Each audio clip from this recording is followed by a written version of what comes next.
obviously where you see what is said about that at this briefing. Also the new job reports provision from the BLS that came out today is going to be a key topic for this White House, as that has been something that obviously has been a center of controversy after they've hired Dr. Erica McIntyre from the BLS, the commissioner there, because the numbers that they did not like, arguing that that data was faulty. Now we're going to see what they have to say about these new numbers that came out today for us.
I'm trying to take it. Yeah, sure.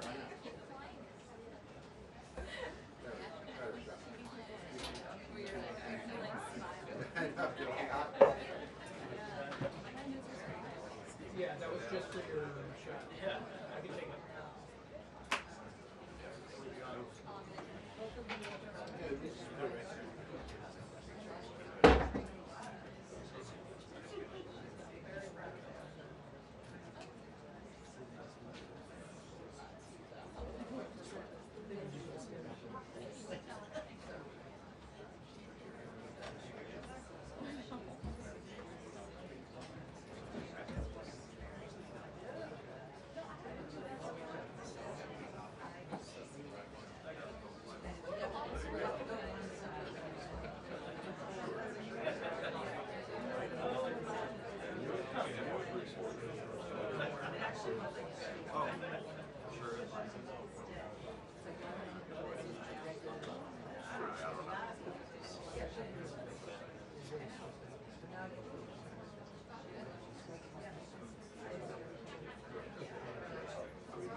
What's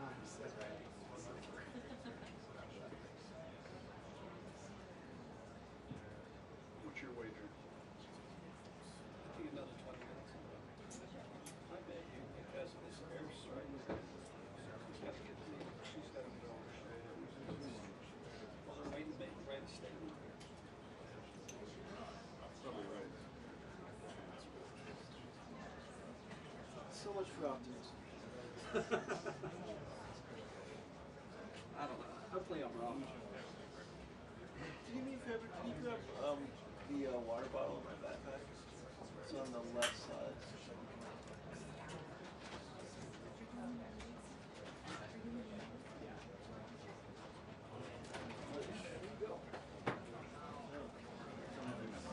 Jackie. Sure.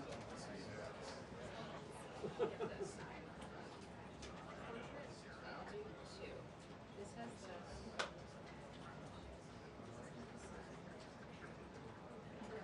I know, we do some regular, not portrait. You're familiar with that. Sorry,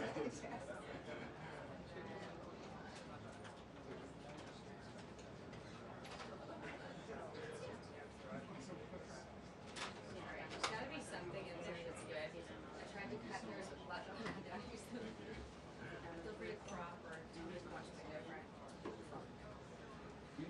Reporters of the Year at Berkeley and Porter now in Austin. I'm Mike Sheldon.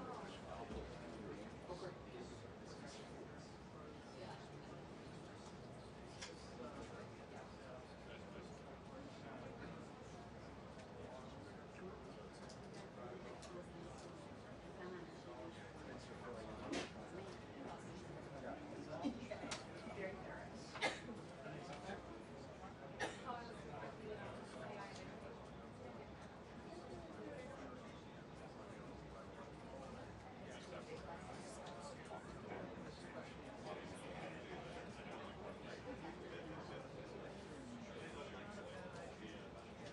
That's like a hard part.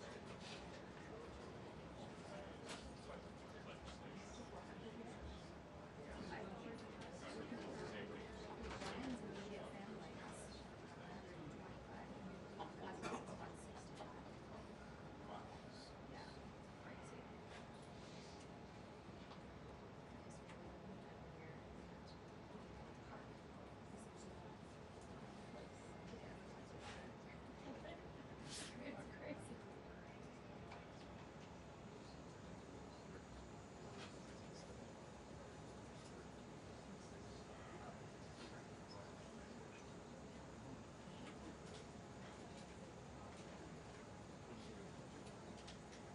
Don't have a date yet.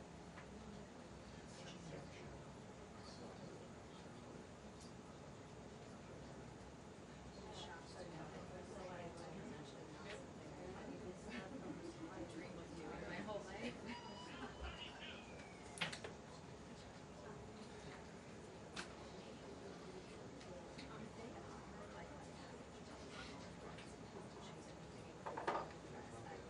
They do that. People try to do things with it. That's not great. I know you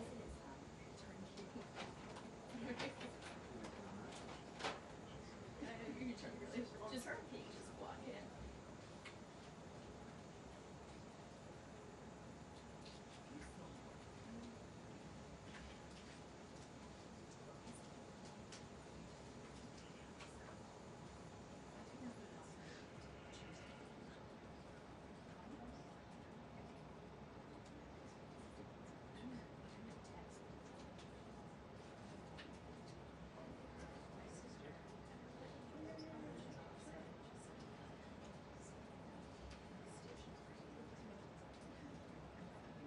Yeah, literally. Like, I'll do a group text.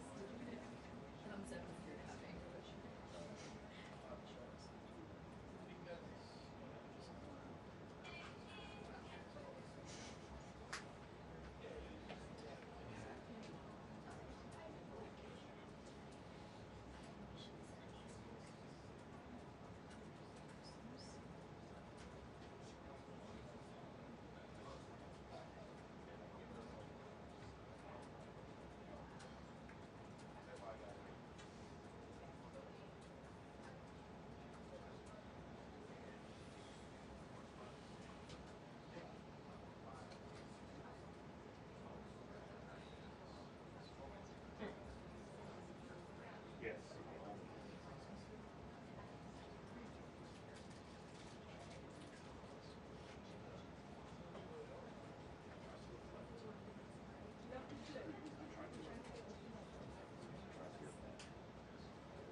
Good afternoon, everybody.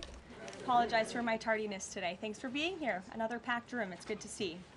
We'll begin with a scheduling update today. President Trump will commemorate the 24th anniversary of 9/11 on Thursday with a visit to the Pentagon Memorial in the morning, followed by an appearance at the New York Yankees game at Yankee Stadium in the Bronx on Thursday evening.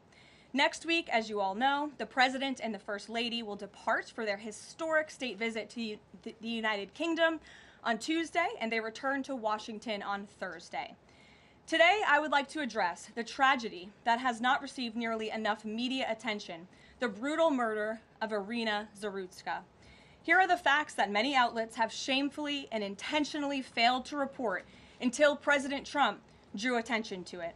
On August 22nd, Irina Zarutska was stabbed to death on the rail system in Charlotte, North Carolina by a savage career criminal. This is a public transportation system that many in the area use every single day to go to school and work. Irina was on the train that night traveling home from her job at a pizzeria, still in uniform from her shift. This beautiful, innocent 23-year-old young woman was a Ukrainian refugee who had recently fled her country for a chance at a safer life and a promising new beginning here in the United States of America. But tragically, a public transportation system in a major American city was more dangerous than the active war zone that she left. The President and the entire White House are praying for her family and friends during this unimaginably difficult time. But while we extend our thoughts and prayers, we must also seek justice for this crime and call attention to this heinous incident. Surveillance video of the killing was finally released to the public this past Friday. It shows the alleged killer, Decarlos Brown Jr., pull out a knife, get up from his seat behind Irina, and prepare to thrust a blade into her neck before the released footage gets cut. This is pure evil on full display. The most enraging and unacceptable part of this story is that her death was entirely preventable. Decarlos Brown never should have been on that train that night. In fact, he should have been behind bars. Decarlos Brown has been charged with crimes no fewer than 14 times, dating back to 2011, including for armed robbery, felony larceny, breaking and entering, and shoplifting.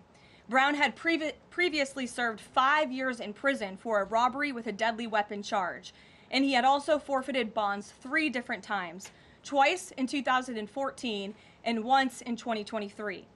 Despite all of this past documented criminal history, when Brown was arrested yet again in January of this past year, a Democrat judge, who I will add was a strong supporter of former Vice President Kamala Harris, released this insane criminal once again without requiring him to pay any bail. He simply had to sign a written promise to return for his court hearing. Think about how crazy it is to ask a career criminal, someone who by definition repeatedly breaks the law, to just sign a written promise and come back again another day. This is madness. This monster should have been locked up, and Irina should still be alive. But Democrat politicians, liberal judges, and weak prosecutors would rather virtue signal than lock up criminals and protect their communities. And perhaps most shamefully of all, the majority of the media, many outlets in this room, decided that her murder was not worth reporting on originally because it does not fit a preferred narrative. Many of the journalists in this room spilled plenty of ink trying to smear Daniel Penny for defending a subway car from a deranged lunatic in New York City, but none of those same reporters lift a finger to write stories about an actual murderer. Here is the truth that every American must know. Too many innocent people across the country continue to pay the price of the failed experiment known as cashless bail that has been championed by the Democrat Party for years. All the way back in 2020, North Carolina's then Democrat Governor Roy Cooper established a so-called task force for racial equity in criminal justice. Sounds nice, but it's not. That task force was co-authored by then Attorney General and current Democrat Governor Josh Stein. It recommended, quote, reimagining public safety to, quote, promote diversion and other alternatives to arrest. It also advised to de-emphasize some felony crimes, prioritize, quote, restorative justice, and eliminate cash bail. Democrats in North Carolina and nationwide are consumed with pushing a woke, soft-on-crime agenda, no matter how many innocent Americans suffer as a result. Instead of aggressively prosecuting and locking up violent criminals, the Democrat-backed cashless bail approach lets these criminals roam free in our country to offend again and again. These reckless policies have turned too many of American cities into hunting grounds for career criminals who mock our justice system, drain law enforcement resources, and wreak havoc on law-abiding citizens. Enough is enough, and that is why President Trump is doing everything in his power by taking action to undo these absurd policies. The president recently signed a powerful executive order directing the AG to submit a list of states and local jurisdictions with cashless bail policies so that the Trump administration may identify federal funds that are being provided to these states and can potentially be suspended or terminated. President Trump firmly believes that to maintain order in public safety, we must incarcerate individuals whose pending criminal charges or criminal history demonstrate a clear, ongoing risk to civil society. This is a common sense and sensible approach that the vast majority of Americans agree with, and it's time for the Democrat Party to get on board with what is right. When these criminals are caught, they must be prosecuted to the fullest extent of the law and be sent to prison, where they can no longer terrorize our streets. This is the mandate the American people delivered to President Trump, and it's a mandate he intends to fulfill. Staying on the topic of public safety, new preliminary data released today by Customs and Border Protection in August shows that President Trump has delivered the most secure border in American history. For the fourth straight month, 0 illegal aliens were released into the United States by CBP. Nationwide encounters are down 93%, below the peak of the Biden administration. Border Patrol apprehensions on the southwest border in the entire month of August were less than what was apprehended in 4 days in August 2024 under the Biden administration. President Trump has ended disastrous Biden illegal alien invasion, and he sealed our border in record time, keeping this central promise he made to the American public. With that, I will take your questions. Here in our new media seat today, we have Michael Schellenberger, who is the founder of Public News with nearly 2 million readers and subscribers. Michael, thank you for being here today. Thank you. And why don't you kick us off? Sure. Thank you for making space for new media. Nice to meet all of you. It's great to be here. I want to see if you could give some insight into whether the president is considering additional measures against Europe and Brazil, not just for censorship, but also for preventing political candidates from actually competing in elections. We've now seen in Romania, France, and now Germany with Joachim Paul, efforts to basically just prevent candidates from being able to compete in elections. The president has shown some concern around President Bolsonaro, who's being prevented from running. All of this is coming in the context of increased censorship of online platforms, of American platforms, and efforts to censor Americans. I'm personally being investigated under criminal investigation with my Brazilian colleagues for publishing the Twitter Files Brazil. We're very grateful that the president has imposed Magnitsky sanctions on the judge. Is the president considering additional actions, given that it appears that they're going to end up with a conviction against President Bolsonaro, preventing him from running? Is he considering doing anything about this crackdown in Europe? I mean, it's shocking to see Joachim Paul, this mayoral candidate in Germany, the criminal indictment against him cites him, quote, saying that he loves the Lord of the Rings as reason why he's an extremist and shouldn't be able to run. So I just wonder if you could speak to that. And again, I'm grateful to be here. Nice to meet you all. And I'm grateful for what the Trump administration has done to push for free speech abroad. Well, thanks for being here, Michael. We appreciate it. Freedom of speech is arguably the most important issue of our time. It is enshrined in our Constitution, and the president believes in it strongly. He himself faced censorship in his road back to this beautiful Oval Office here in Washington, D.C., so he takes this very seriously, as does, I know, the Vice President of the United States and the entire Trump administration, which is why we have taken significant action with regards to Brazil in the form of both sanctions and also leveraging the use of tariffs to ensure that countries around the world are not punishing their citizens in this way. And at the same time, the president is, while he's leveraging the United States to safeguard our interests abroad, he's also making sure that freedom of speech remains here in the United States of America. So I don't have any additional actions to preview for you today, but I can tell you this is a priority for the administration, and the president is unafraid to use the economic might, the military might of the United States of America to protect free speech around the world. Quick follow-up to that? Sure. Quick follow-up, which is just, there was a Reuters story saying that the Trump administration was looking at this Europe-U.S. trade deal as one of the sticking points, this issue of the censorship not just of U.S. platforms, of Americans. Do you have any updates on how those trade talks are going? And I also wonder if the president is concerned about NATO membership. NATO membership requires that you be a democracy and you have free speech. Is it possible that some of these actions that we've seen in Romania, France, and Germany would disqualify those countries from being in NATO after this? I have not heard the president discuss NATO membership in regards to this issue in particular, but I have heard him discuss the issue of free speech and the importance of free speech with foreign leaders around the world, including the Prime Minister of the United Kingdom. When we were in Scotland, the president brought this up and how important it is for the Prime Minister to protect free speech in the UK and in various conversations with other world leaders. So he brings it up, and I think the entire world knows that this is a priority for the President of the United States. Gabe. Thank you, Caroline. Regarding the Israeli strike in Doha, how much time or how much of a heads up did the U.S. get, and does the president support the strike? Sure. Well, I have a statement to read for all of you with respect to the Israeli strike in Doha, and here it is. This morning, the Trump administration was notified by the United States military that as Israel was attacking Hamas, which very unfortunately was located in a section of Doha, the capital of Qatar. Unilaterally bombing inside Qatar, a sovereign nation and close ally of the United States that is working very hard and bravely taking risks with us to broker peace, does not advance Israel or America's goals. However, eliminating Hamas, who have profited off the misery of those living in Gaza, is a worthy goal. President Trump immediately directed Special Envoy Witkoff to inform the Qataris of the impending attack, which he did. The president views Qatar as a strong ally and friend of the United States and feels very badly about the location of this attack. President Trump wants all of the hostages in Gaza and the bodies of the dead released, and this war to end now. President Trump also spoke to Prime Minister Netanyahu after the attack. The Prime Minister told President Trump that he wants to make peace, and quickly. President Trump believes this unfortunate incident could serve as an opportunity for peace. The president also spoke to the Emir and Prime Minister of Qatar and thanked them for their support and friendship to our country. He assured them that such a thing will not happen again on their soil. And to be clear, the president disagrees with the location of the strike, and that he passed that along to Prime Minister Netanyahu.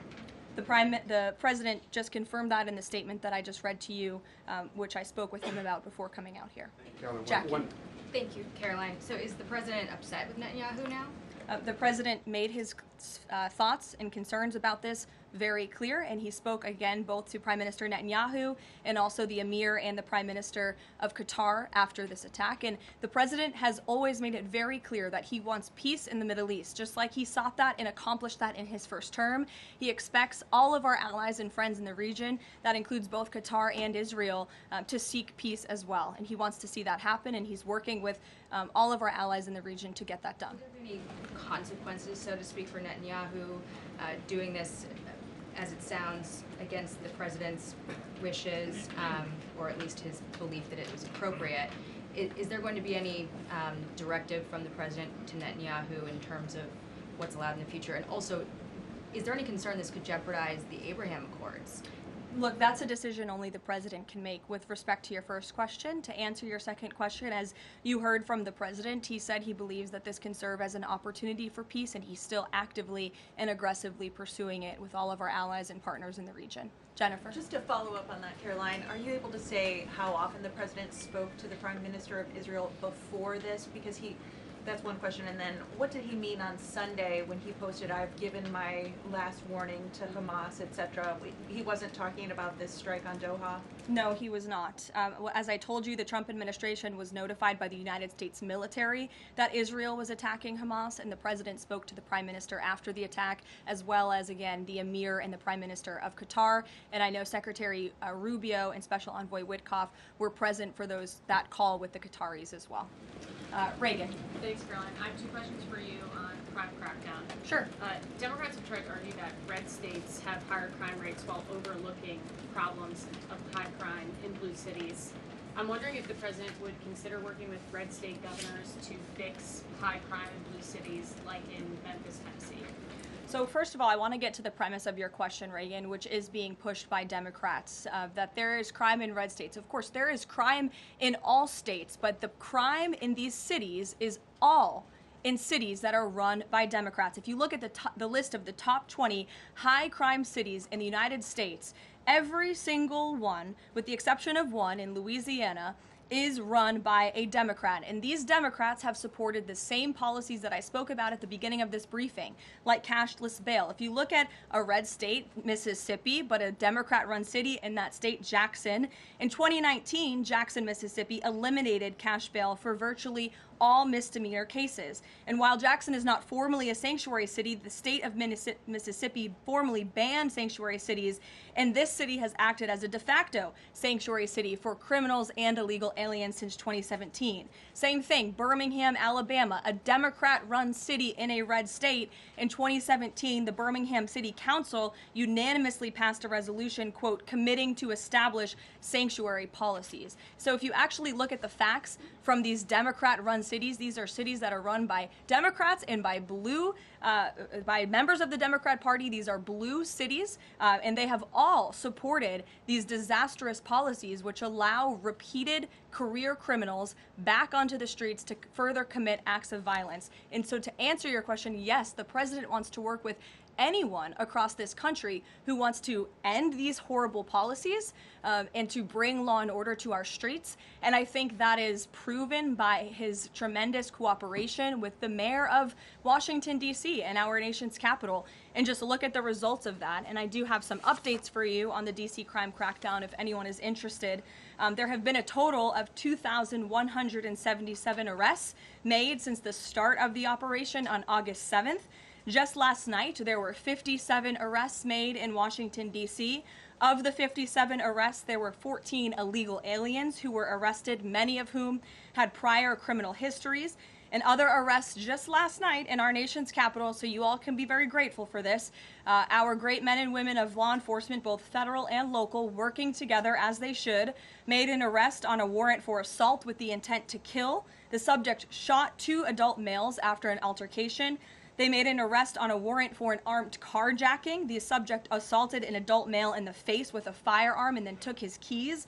We also made an arrest on a warrant for simple assault and the destruction of property and subsequently charged with second-degree theft. Last night in D.C., there was an arrest for possession of a controlled substance with second-degree theft.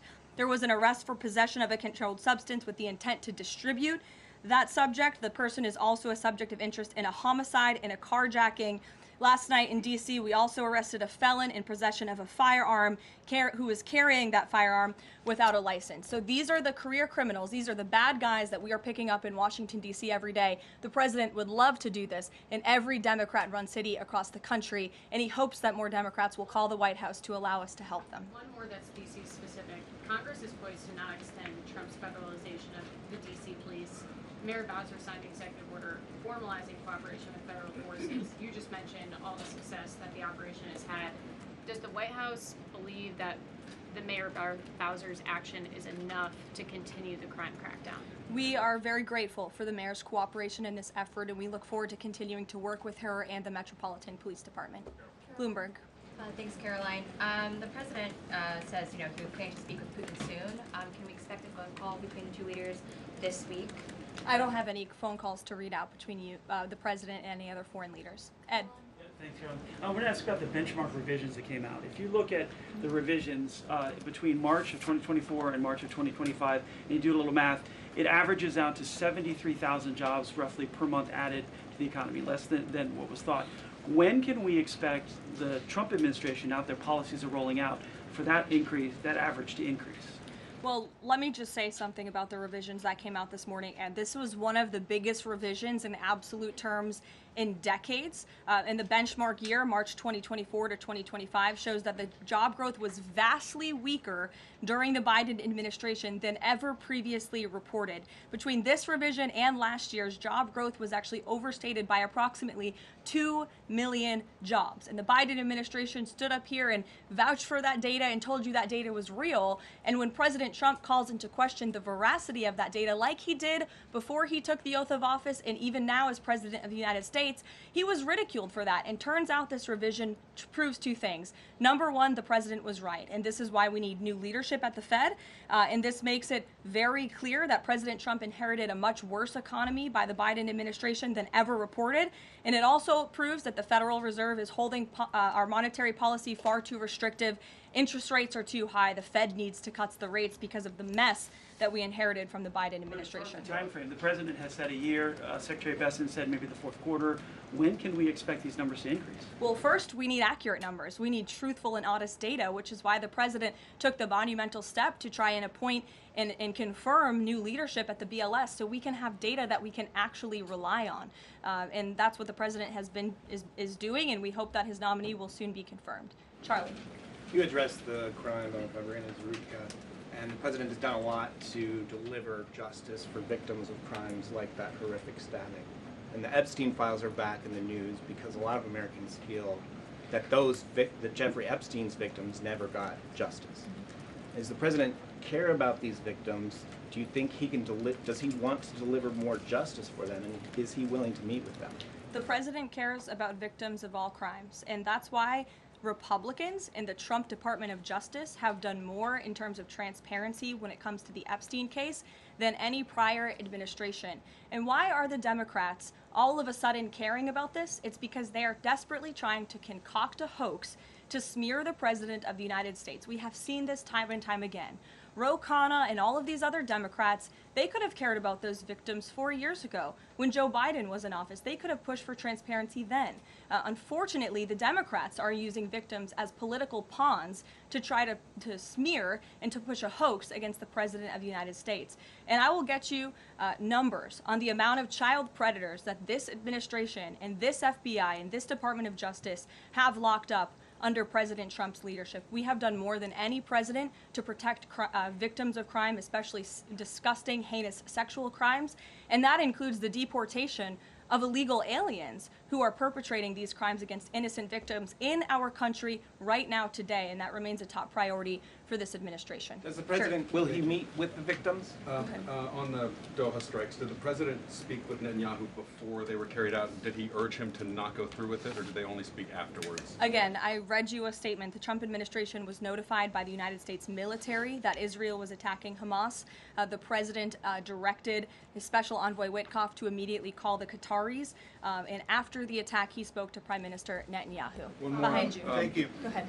About the Epstein case, would the White House support a professional handwriting expert review of the document released yesterday to prove that it's not the president's signature?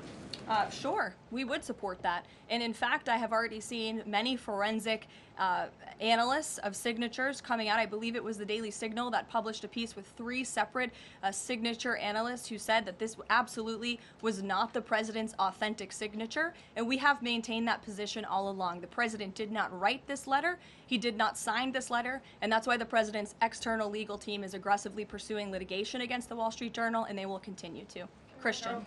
Thanks, Caroline. Following up on Ed, now that we have these revised jobs numbers, is the president concerned at all that price spikes, stemming from his tariffs through the end of the year, might actually be driving the country towards a depression or a recession? What I'm asking is he committed to these policies now that we know how faulty the jobs data was? The president is committed to his policies because his policies are working, Christian. And there have been a lot of people fear-mongering about inflation in this room, but it just has not come to fruition. On a monthly basis, CPI inflation has now come in at or below the market's expectation for 6 consecutive months, every month that President Trump has been in office. Overall, inflation has run at a 1.9% average pace in the president's first 6 months in office. I would have told all of you that in January, you would not have believed me, but those are the facts and those are the numbers. And we also see many other positive signs in economic indicators like real GDP.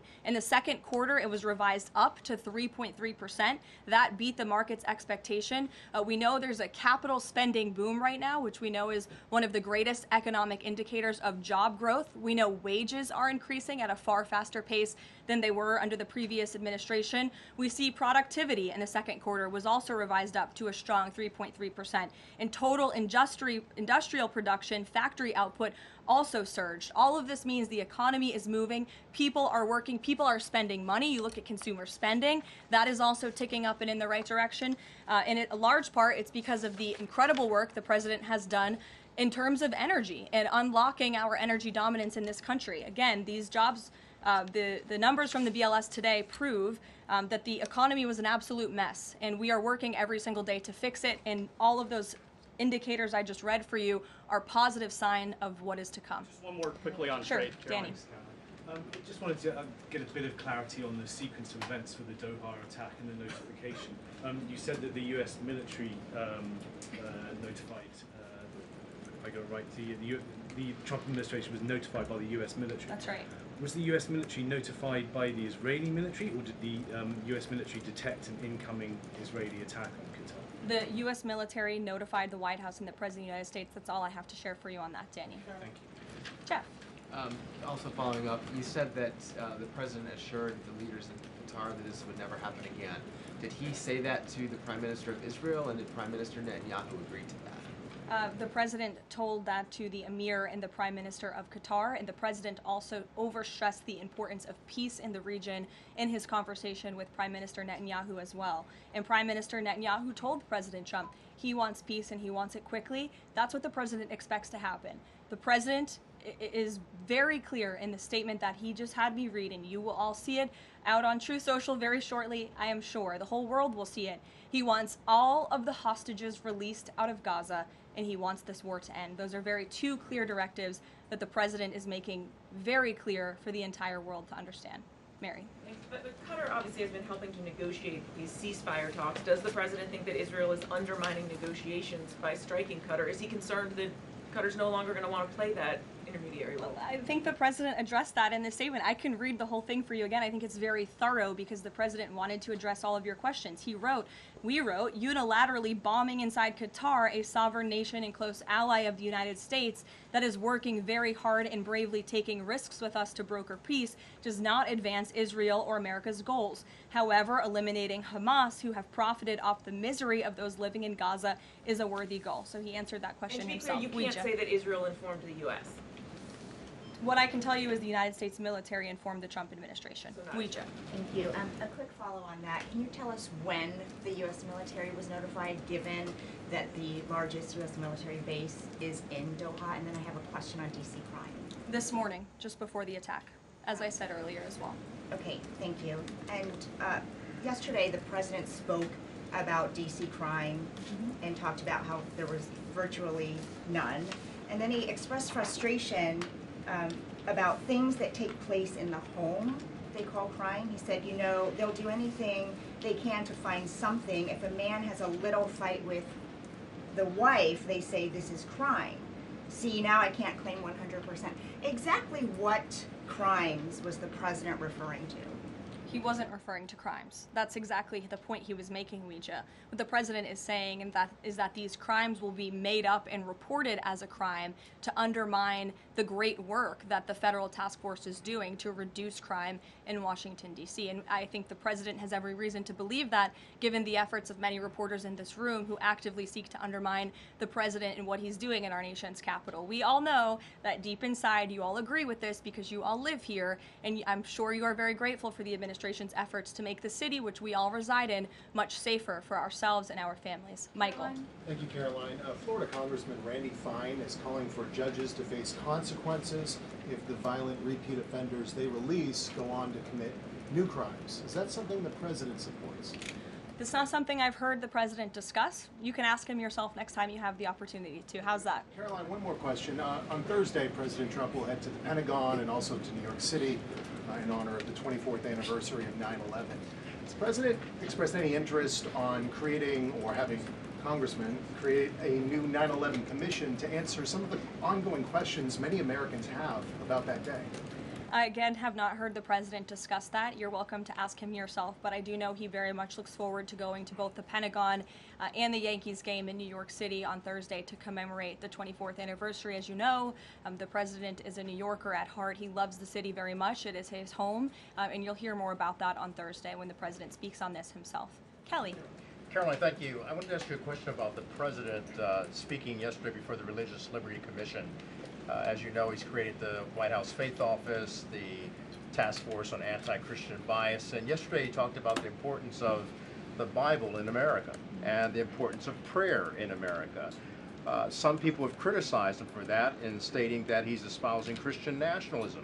Yet the president has called on the American people to band together in praying for this nation for people of all faiths. How important is that to the Trump administration, and are there guidelines for implementing that? Well, last time I checked, it's not just Christians who pray, it's people of all faith who pray, and that's what the president wants to protect, the religious freedom for Americans of all faith. And he spoke about that yesterday, and that's why he was very proud and excited to announce this new initiative, Pray America, encouraging all Americans to pray for our country and the goodness of our country leading up to America's 250 sides. Elizabeth, go ahead. Thank you, Caroline. I have two questions. Sure. First, on prayer again. Is the Trump administration looking for the forthcoming prayer guidelines to challenge existing court precedent on the right to pray in public schools? Well, the president spoke about that yesterday, and some of the changes we are making to ensure that the religious liberties of America's students and our youth are respected in public schools. In fact, he had a young student and invited him on stage to share his story about how when this young boy spoke about biological and biblical truth in his classroom, he faced consequences for that, and how Americans of faith should not be facing consequences for expressing their religious freedom and their religious views. Not in any public school in America should that be happening. You heard the president talk about that yesterday. And Sure. Caroline, thank you so much. Regarding Israel attacking Doha, beside a phone call, what was President Trump's involvement in the attack, if any? Look, I don't have anything more to read out for you on this other than the very lengthy and thorough statement that I have shared repeatedly now. Sure. Go ahead. Thank you. After the Supreme Court ruling yesterday on the ICE raids in Los Angeles, some, particularly non-white U.S. citizens, are saying that they're going to begin carrying their U.S. passports with them at all times. What is the White House's response to Americans who are concerned about being swept up, as others have been already, in these enforcement actions?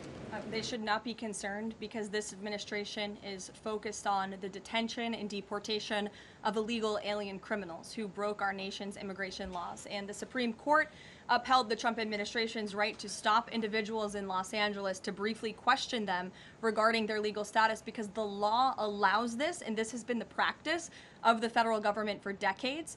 And the Immigration and Nationality Act states that immigration officers can briefly stop an individual to question them about their immigration status if the officer has reasonable suspicion that the individual is illegally present in the United States. And reasonable suspicion is not just based on race, it's based on a totality of the circumstances to review.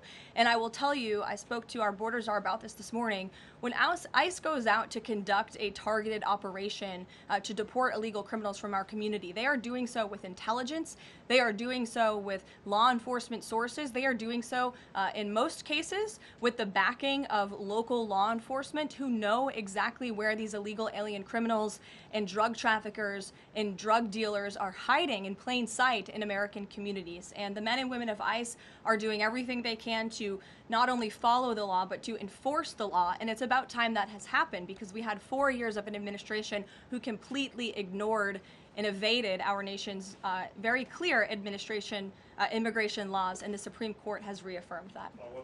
Sure. Thanks, Caroline.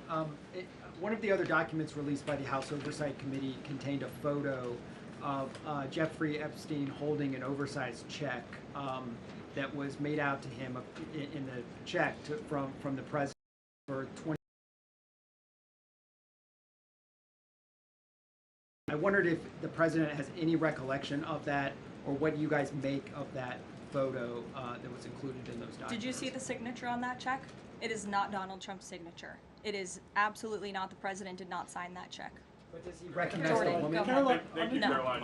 on the New York City election, Caroline. is he Well, considering? I'll take both of you. Go ahead. So first, is the president considering offering Mayor Eric Adams a job? If so, why? And does he think Curtis Lee was a serious candidate for New York City mayor? Look, the president has made it quite clear he wants this race to move forward in New York City. He does not want a communist to be running New York City, but as for weighing in on other individual candidates, I'll leave that to the president to do himself. Caroline, and then following up on Reagan's question, many of these highest crime cities in America, they're led by black mayors, including the three that you mentioned, Jackson, Memphis, Birmingham. So given that, what's your response to criticism from the left that Trump is targeting black mayors? Isn't he just trying to protect black people? The president is trying to protect all Americans from crime, and he wants to make all of our cities in America safe. And the fact is, the most dangerous cities in America are run by Democrats, overwhelmingly. And according to the FBI crime statistics, 19 of the top 20 cities with the highest murder rate are run by Democrats. And these high-crime, Democrat-run cities are driving up the crime stats in otherwise safe red states. So, of course, he wants to address this problem. He's made that quite clear. Mike Johnson, he came out and said that the president was an FBI informant. Do you know what he meant by that, if it's not true? I can affirm that is not true. I think the speaker was referring to the fact that President Trump kicked Jeffrey Epstein out of his Mar-a-Lago property for reasons the president has already discussed. John. Oh, thank you, Caroline. First of all, as a Washington, D.C. resident with my family, I just want to thank the administration for revitalizing safety here. In the last 3 weeks, it's been stunning. Well, I want to go to Virginia. All of a sudden, out of the blue, Winsome Sears has closed the gap on Abigail Spanberger. Got 4 issues. Coerced abortions in Fairfax County without telling mom or dad, no parents, girls going in boys' bathrooms on film, right? 2 of the young fellows get suspended for complaining about it. Virginia Beach man, an innocent man, is now died in a car crash by a drunk illegal going on the other side of the road, and now you got Spanberger's got these racist signs. When are we going to get the president to make an official endorsement of Winsome Sears and maybe come and campaign in South and West Virginia? Well, as you know, I'm very limited in what I can talk about when it comes to political endorsements in future elections from this government podium. But all of the issues that you just mentioned I know are very important to the president, and it's quite common sense. It's the foundation of the Republican Party, and it's what sent this president back to the Oval Office. We want to keep men out of women's sports and bathrooms. We want criminals to be locked up. The president wants to see law and order in every state across the country, but as for political endorsements, I'll leave that to him and his political advisors to make those. Sure. Haley. Thanks, Caroline. I have 2 questions for you, if it's okay. One on Doha and one on immigration and crime. Sure. On Doha, ahead of the strike we saw today, did the administration at any point try to dissuade the Israelis from the potential for an action like we saw today? Again, I have answered questions repeatedly on this. I have a very lengthy statement which we will release after this briefing for all of you to read and to report on once again. Okay, and then on a case in Maryland, the killing of Decarlos Thompson, there are reports that the suspect arrested for her murder was in the country illegally and arrested and released for driving under the influence both in 2022 and in April of this year by U.S. Park Police. Is the administration looking into what process allowed this to take place? Yes, we absolutely are. As soon as we saw this case, we ensured that the Department of Homeland Security and the Department of Justice were on it, and I can assure you that they are. This is another heinous act of violence against someone who should have never been in our country illegally in the first place, and that's exactly why the deportation of illegal criminals from our country is a top priority for this administration, and it's something that is happening every single day, and I would encourage all of you to continue to report on the very violent illegal alien criminals that we are deporting daily from American communities across the country. We will never understand how many lives have been saved by these efforts or how many lives would have been lost if not for this president and the administration's policy to deport illegal criminal aliens. On tariffs? Thanks, Caroline. Follow up on Charlie's question. Will the president meet with the Jeffrey Epstein victims? I don't have any meetings for you to read out on that. Go ahead. Thanks, Caroline. Is the Trump administration considering a ban on transgender Americans owning guns? Is that something the president would support, even as we've seen some gun groups oppose the idea of it? I saw reporting on this. I understand there were very preliminary, low-level discussions about this at the Department of Justice, and then sometimes those discussions are reported as fact. I'm not tracking any potential actions on this front, and I'll let the president weigh in on that. It's a policy decision, and it's far too early or would be premature, inappropriate for me to weigh in on it at this point in time. Behind you. Go ahead. After the immigration raid at the plant in Georgia on Friday, the president said over the weekend that he's open to some kind of changes in perhaps rules or visa rules or law that would prevent something like that happening in the future for skilled workers to train American workers. That's right. Can you confirm that and that the administration supports those changes, and what exactly would that look like? Well, the president said it himself in a statement that he put out on Sunday night, where he is very grateful for foreign companies from around the world and the investments that they are making right here in the United States of America. And he understands that these companies want to bring their highly skilled and trained workers with them, especially when they're creating very niche products like chips, or in this case in Georgia, like batteries. But the president also expects these foreign companies to hire American workers, and for these foreign workers and American workers to work together to train and to teach one another. And so he expects these foreign companies to hire American labor. We want Americans to have these jobs. Americans need these jobs, but he also understands the need for these companies to bring over their workers who already have these skills. So I think it's a very, what those changes might be? I think it's a very nuanced and responsible and sensible approach for the president to take. And I know that the Department of Homeland Security and the Department of Commerce are working on this matter together. I would defer you to them for any further action on this front. Maggie. Karoline, thank you. Just I want to follow up on something you said. You said the Epstein documents are a hoax that Democrats are perpetrating against the president. You said he didn't sign that check, that he didn't sign the birthday card that he allegedly signed. So what is the theory, since these documents came from the Epstein estate? Who is I guess in your view, faking these documents? I did not say the documents are a hoax. I said the entire narrative surrounding Jeffrey Epstein right now that is absorbing many of the liberal cable channels on television is a hoax that is being perpetuated by opportunistic Democrats like Ro Khanna and the others whom you saw on that press conference outside of Capitol Hill, who are trying to push this hoax against the President of the United States. What exactly is the hoax? I'm just trying to understand what's fake. What's fake is not the The documents. hoax is the Democrats pretending to care about victims of crime when they do not care about victims of crime, when they have done nothing to solve crimes, when they have done nothing to lock up child pedophiles and child rapists across the country, and when they are now using victims as political props to try and, again, smear the President of the United States and drag on this bad story about him. It is a distraction. The Democrats view this story as nothing more than an attempt to distract from the accomplishments and the achievements of this administration. And that is what we mean when we call it a hoax. If he didn't sign these, if you said he didn't sign the birthday card, he didn't do this, he also didn't do the check, those were in documents from the estate. So what is the working theory as to why he's in them? The president has one of the most famous signatures in the world, and he has for many, many years. You know that, Maggie, you've covered him for a long time, long before he assumed this office when he was a businessman in New York. The president did not write that letter. He did not sign those documents. He maintains that position, and that position will be argued in court by his lawyers. The president is very confident he is going to win this case. Caroline, thank you. Is the president planning to meet with Eric Adams in New York, maybe at the Yankees game? And has he personally talked to him about the race? I am not tracking any meeting with Mayor Adams at this time, but if that happens, I'm sure the New York Post will be one of the first people to know about it. I'll take a couple more questions. Why don't we go to the back? Tom Dempsey with News Nation. Regarding the growing U.S. military News presence... Nation, all the way in the back. Regarding the U.S. military, the growing U.S. military presence in the Caribbean, when asked directly about possible future military action, President Trump responded, "You're going to find out." What could the U.S. public expect of that situation moving forward, and what sort of ongoing threat does Trendeo Agra?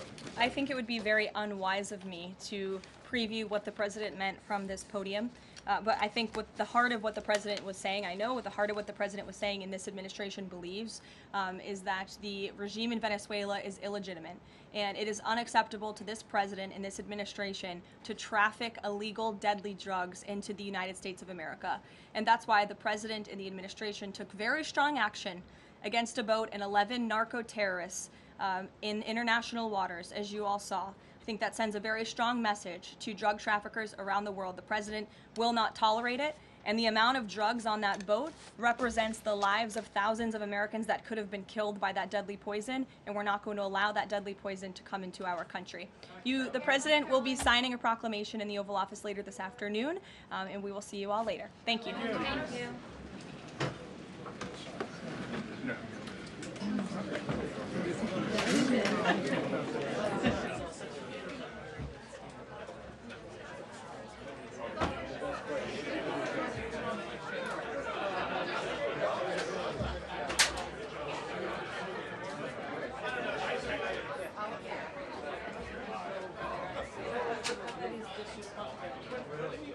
they were not notified.